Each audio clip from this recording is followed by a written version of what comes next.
दोस्तों, स्वागत है आपका मेरे YouTube चैनल इंग्लिश बाबू पर। और आज मैं फिर हाजिर हूँ आपके साथ एक स्टोरी लेकर। और दोस्तों, आज जो स्टोरी मैं आपके लिए लेकर आया हूँ ये कल की स्टोरी का सेकंड पार्ट है। और जो कल स्टोरी हमने कवर की थी, मैं आपको उसका टाइटल बताता हूँ, जिसका टाइटल है द कॉस्ट ऑफ मेडलिंग। तो दोस्तों, कल का जो वीडियो था उसमें उस स्टोरी को कवर नहीं किया गया था क्योंकि वो थोड़ा लंबी स्टोरी थी। तो दोस्तों, आज के इस वीडियो के अंदर जो बाकी बचा हुआ पार्ट है हम इसको कवर करेंगे। तो यदि आप चैनल पर नए हैं या फिर आपने पिछला वीडियो नहीं देखा है तो कहानी को पूरा समझने के लिए अच्छी तरह से आप पिछला वीडियो देख सकते हैं जाकर। और जहां इसको हमने कल छोड़ा था आज हम इसको वहीं से शुरू करेंगे। तो दोस्तों, मेरी आपसे रिक्वेस्ट है आप इस कहानी को बिल्कुल ध्यान से सुने। और यदि आज की स्टोरी में आपको कोई भी नया वर्ड या फिर नया स्ट्रक्चर मिले तो आप उसे ज़रूर नोट करें। और यदि कहानी आपको अच्छी लगे तो लाइक भी ज़रूर करें। तो चलिए इसको शुरू करते हैं। The dog listened to his grievances and said, "Friend, it is better that you do not compare your work with mine." क्या मतलब हुआ? The dog listened to his grievances and said। दोस्तों, ये जो वाक्य है ये पास्ट इंडेफिनिट का अफर्मेटिव वाक्य है। और जब हम पास्ट इंडेफिनिट में कोई भी अफर्मेटिव का वाक्य बनाते हैं तो वहाँ सेकंड फॉर्म का यूज़ किया जाता है। लिसन का मतलब सुनना, सेकंड फॉर्म लिसन। तो क्या अर्थ हुआ? द डॉग लिसन्ड मतलब कि कुत्ते ने सुना। टू हिज ग्रीवियंसेस, हिज मतलब उसके, और ग्रीवियंस का मतलब होता है शिकायत, और ग्रीवियंसेस मतलब शिकायतें, मतलब उसकी शिकायतों को सुना। एंड सैड और कहा। फ्रेंड मतलब कि दोस्त। इट इज़ बेटर मतलब कि ये अच्छा होगा that you do not compare your work. तो उसने क्या कहा कि दोस्त ये अच्छा होगा कि आप तुलना ना करें। कंपेयर मतलब तुलना करना। That you do not compare कि आप तुलना ना करें योर वर्क अपने काम की विद माइन मेरे काम से। तो इस पूरी लाइन का क्या अर्थ निकला दोबारा से देख लीजिए, इसको समझ लीजिए। The dog listen to his grievances and said मतलब कुत्ते ने उसकी शिकायतों को सुना और कहा, friend it is better that you do not compare your work with mine मतलब कि दोस्त ये अच्छा होगा कि आप अपने काम को मेरे से मतलब अपने काम की तुलना मुझसे ना करें। मोर ओवर वैसे भी our master knows well how to keep his animals. दोस्तों, ये जो वाक्य है ये प्रेजेंट इंडेफिनिट का ही अफर्मेटिव वाक्य है। और जब हम प्रेजेंट इंडेफिनिट में कोई भी अफर्मेटिव का वाक्य बनाते हैं तो वहाँ यदि सब्जेक्ट से कोई भी ही, शी, इट या फिर सिंगुलर नाउन होता है तब हमें वर्ब की फिफ्थ फॉर्म का यूज़ करना होता है। तो यहाँ जो सब्जेक्ट है वो है आर मास्टर जो कि एक सिंगुलर नाउन है। तो दोस्तों, सिंगुलर नाउन में जब आप कोई भी प्रेजेंट इंडेफिनिट में वाक्य बनाएंगे और सब्जेक्ट उसका सिंगुलर नाउन होगा तब आप इस चीज़ को ध्यान रखें कि आपको हमेशा ही यदि आप अफर्मेटिव वाक्य बनाएंगे तो आपको वहाँ पर वर्ब की फिफ्थ फॉर्म का यूज़ करना है। यदि वाक्य नेगेटिव होगा तो डज नॉट के साथ आपको वर्ब की फर्स्ट फॉर्म लगानी है। तो क्या अर्थ हुआ? उसने आगे क्या कहा? मोर ओवर वैसे भी आर मास्टर मतलब कि हमारा मालिक नोज़ वेल अच्छे से अच्छी तरह जानता है how to keep his animals कि वो अपने जानवरों को कैसे रखे। सेइंग दिस ऐसा कहते हुए he closed his eyes to sleep ऐसा कहते हुए उसने अपनी आंखें बंद कर लीं टू स्लीप सोने के लिए। आगे देखिए। As the dog was dozing the donkey saw a thief on the wall ready to jump inside the house. क्या अर्थ हुआ? As the dog was dozing. और दोस्तों, ये जो वाक्य है ये पास्ट कॉन्टीन्यूस का वाक्य है। पास्ट कॉन्टीन्यूस मतलब जब हम पास्ट में कोई ऐसा वाक्य बनाएं जहाँ कोई क्रिया हो रही थी तो इस तरह के वाक्यों में वॉज वर्ब के साथ फोर्थ फॉर्म का प्रयोग किया जाता है। और डोज का मतलब होता है नींद लेना, सोना। तो क्या अर्थ हुआ? As the dog was dozing मतलब कि जब कुत्ता सो रहा था। The donkey saw a thief. दोस्तों, ये पास्ट इंडेफिनिट का ही अफर्मेटिव वाक्य है जहाँ सेकंड फॉर्म लगाई जाती है।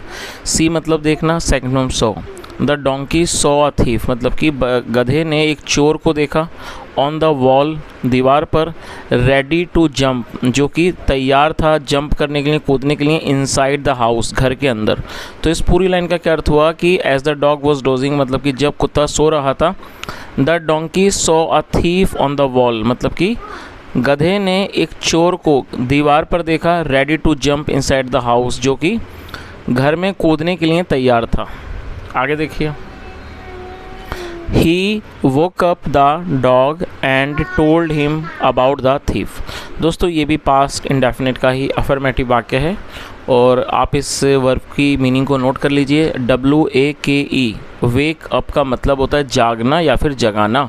तो ये पास्ट इंडेफिनिट का वाक्य है, तो यहाँ पर वेकअप की सेकंड फॉर्म का यूज़ किया गया है। सेकंड फॉर्म है वोकअप। आप चाहें तो इसे भी ज़रूर नोट कर लें। तो क्या अर्थ हुआ, ही वोकअप द डॉग, मतलब कि उसने कुत्ते को जगाया, and told him about the thief, और उसने हिम मतलब उसे, अबाउट द थीफ चोर के बारे में बताया। टेल मतलब बताना होता है, सेकंड फॉर्म टोल्ड। तो पूरी लाइन का क्या अर्थ हुआ, he woke up the dog and told him about the thief, मतलब उसने कुत्ते को जगाया और उसे चोर के बारे में बताया। The dog looked at the thief, मतलब कि कुत्ते ने चोर को देखा। He then said to the donkey, फिर उसने गधे से कहा।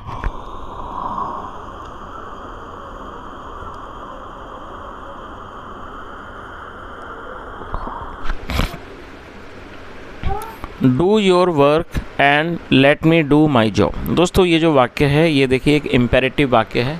इम्पेरेटिव का अर्थ होता है आदेशात्मक वाक्य। जब हम कोई ऐसा वाक्य बनाते हैं जहाँ पर किसी को आदेश दिया जाता है, इस तरह के वाक्यों को इम्पेरेटिव वाक्य कहते हैं। और यदि इस तरह के वाक्यों में को हम ट्रांसलेट करते हैं, तो यदि वो अफर्मेटिव होगा तब हमें वर्ब से ही उसकी शुरुआत करनी है, सब्जेक्ट को मेंशन नहीं किया जाता है। लेकिन यदि इस तरह का वाक्य नेगेटिव होगा तो उसकी शुरुआत डू से की जाएगी। तो यहाँ पर अफर्मेटिव का वाक्य है, तो यहाँ पर सब वर्ब से ही इसकी शुरुआत की गई है। डू का मतलब होता है करना। तो इस लाइन का क्या अर्थ हुआ, he then said to the donkey, फिर उसने गधे से कहा, डू योर वर्क, मतलब कि अपना काम करो, and let me do my job, और मुझे मेरा काम करने दो। Do not medal with my work please. और दोस्तों ये जो आप दूसरा वाक्य देख रहे हैं ये भी इम्पेरेटिव वाक्य है, और ये इम्पेरेटिव का नेगेटिव सेंटेंस है। जैसे मैंने आपको बताया, यदि इम्पेरेटिव वाक्य को हम नेगेटिव वाक्य बनाएंगे तो वहाँ पर डू नॉट का यूज़ किया जाता है, साथ में फर्स्ट फॉर्म लगाई जाती है। MEDDLE, मेडल का मतलब होता है हस्तक्षेप करना। तो उसने क्या कहा, do not medal with my work please, मतलब कृपया करके मेरे काम में दखल अंदाज़ी मत करो। मेडल मतलब दखल अंदाज़ी करना, हस्तक्षेप करना। तो उसने क्या कहा कि कृपया करके मेरे काम में आप हस्तक्षेप मत करो। सेइंग सो, ऐसा कहते हुए, ही पुट हिज हेड, उसने अपना सर को रख दिया, ऑन हिज पॉज, अपने पंजों पर, and went to sleep again, और वो दोबारा सोने चला गया। और दोस्तों आपने देखा होगा अक्सर जो कुत्ते वगैरह रहते हैं वो इसी तरह से सोते हैं कि अपने सर को अपने पंजों पर रखते हैं। आगे देखिए, the donkey looked at the thief, मतलब कि क्या हुआ, गधे ने चोर को देखा, एंड थॉट, और सोचा। थिंक मतलब सोचना, लगना, सेकंड थॉट। तो क्या अर्थ हुआ, the donkey looked at the thief and thought, गधे ने चोर को देखा और सोचा। The dog has become lazy and disloyal to the master. दोस्तों ये जो वाक्य है देखिए यहाँ पर हैज़ के साथ थर्ड फॉर्म लगाई गई है। ये प्रेजेंट परफेक्ट का वाक्य है। प्रेजेंट परफेक्ट मतलब वर्तमान में किसी क्रिया का पूरा होना, जहाँ पर हैज़ एफ के साथ वर्ब की थर्ड फॉर्म लगाई जाती है। अच्छा, इसमें दो एडजेक्टिव आपको देखने को मिलेंगे, आप उन दोनों को नोट कर लीजिए। LAZY लेज़ी एडजेक्टिव है जिसका मतलब होता है आलसी। डिसलॉयल DISLOYL डिसलॉयल भी एडजेक्टिव है जिसका अर्थ होता है बेवफा। तो क्या अर्थ हुआ,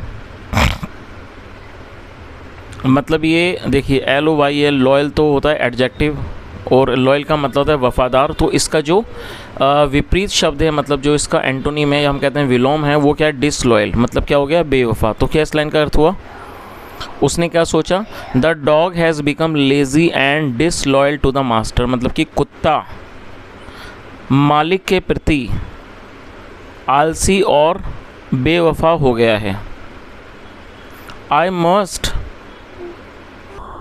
I must alert the master so that the thief does not succeed in his evil plan। क्या अर्थ हुआ, I must alert the master. दोस्तों इस वाक्य में मस्ट का यूज़ हेल्पिंग वर्ब के रूप में किया गया है। मस्ट का प्रयोग किसी भी तरह की आवश्यक सलाह को दर्शाने के लिए किया जाता है। जब आप कोई ऐसा वाक्य बनाते हैं जहाँ ये दर्शाते हैं कि कोई किसी को आवश्यक सलाह दे रहा है तो मस्ट का यूज़ किया जाता है, साथ में फर्स्ट फॉर्म लगाई जाती है। तो उसने क्या सोचा, I must alert the master. दोस्तों अलर्ट करने जाओ, मस्ट अलर्ट का मतलब होता है किसी को सतर्क करना। तो उसने क्या सोचा, I must alert the master, मतलब मुझे अवश्य ही मालिक को सतर्क करना चाहिए, सो दैट, ताकि the thief does not succeed, ताकि जो चोर है वो सफल ना हो, इन इज़ ईविल प्लान, मतलब ताकि वो अपने बुरे योजना में सफल ना हो। और दोस्तों आप इस वर्ड को ज़रूर नोट कर लीजिए, सक्सीड एक वर्ब है जिसका मतलब होता है सफल होना। आगे देखिए, दिस वे, इस तरह से, the master will be happy, इस तरह से जो मास्टर है मतलब मालिक है वो खुश होगा, विद मी, मुझसे, he will start loving me, वह मुझे प्यार करने लगेगा, एंड केयरिंग फॉर मी, और वो मेरी देखभाल करने लगेगा।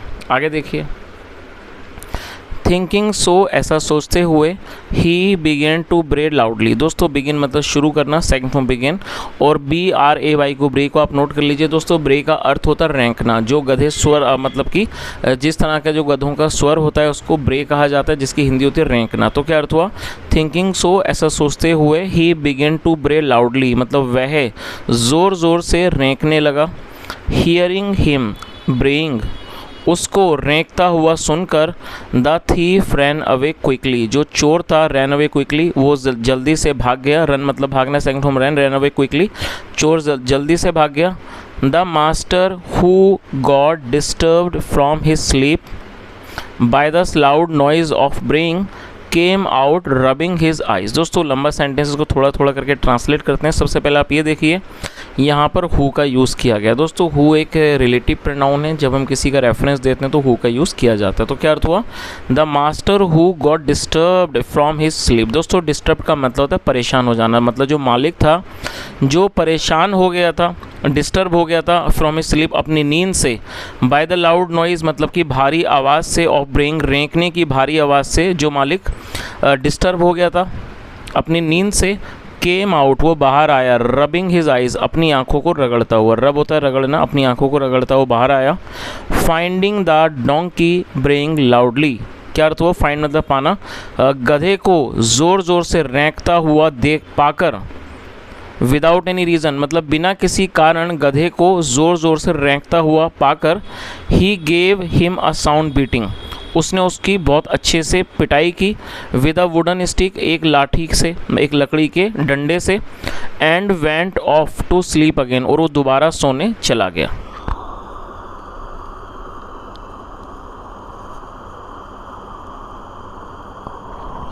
आई had warned you not to meddle with others job. दोस्तों यहाँ हैड के साथ थर्ड फॉर्म है, तो ये पास्ट परफेक्ट का वाक्य है। जैसा आप जानते हैं प्रेजेंट परफेक्ट में हैज़ या हैव के साथ थर्ड फॉर्म का यूज़ होता है, ठीक उसी तरह से पास्ट परफेक्ट में हैड के साथ थर्ड फॉर्म लगाई जाती है।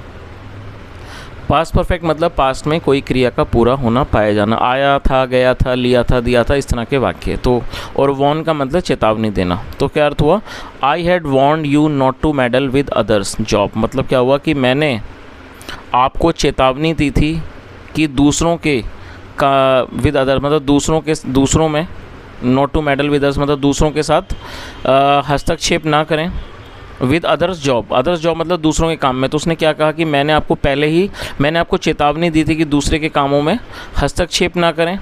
Had you listen to my advice, यदि आपने मेरी सलाह को सुना होता, you would have been enjoying a sound sleep, आप एक गहरी नींद का आनंद ले रहे होते। सेड द डॉग, कुत्ते ने कहा, बिफोर स्लीपिंग अगेन, दोबारा सोने से पहले।